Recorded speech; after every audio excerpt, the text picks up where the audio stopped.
ಏನು ರಾಯಚೂರು ಜಿಲ್ಲೆಯಲ್ಲಿ RDPS ಮತ್ತು YDPS ರಾಯಚೂರು ಜಿಲ್ಲೆಯ ಪ್ರಮುಖ ಸ್ಥಾವರ ಘಟಕಗಳು ಇಡೀ ಕರ್ನಾಟಕ ರಾಜ್ಯಕ್ಕೆ 45 to 50% 50% ರಾಯಚೂರು ಜಿಲ್ಲೆಯ YDPS ಮತ್ತು RDPS ಘಟಕಗಳು ಉತ್ಪಾದನೆ ಆಗ್ತಿರುವಂತಹ ವಿದ್ಯುತ್ ಅನ್ನು ಇಡೀ ಕರ್ನಾಟಕ ರಾಜ್ಯಕ್ಕೆ 50% ಸಪ್ಲೈ ಮಾಡ್ತಾರೆ.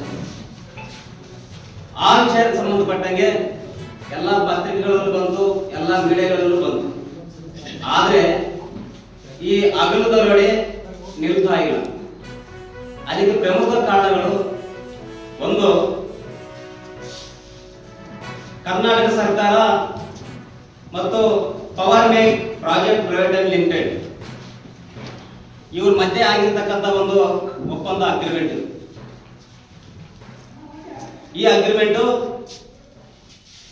ದಿನಾಂಕ 22/9/2023 ಈ ಅಗ್ರಿಮೆಂಟ್ 3 ವರ್ಷಗಳ ಕಾಲ ಅಗ್ರಿಮೆಂಟ್ ಆಗ್ತದೆ.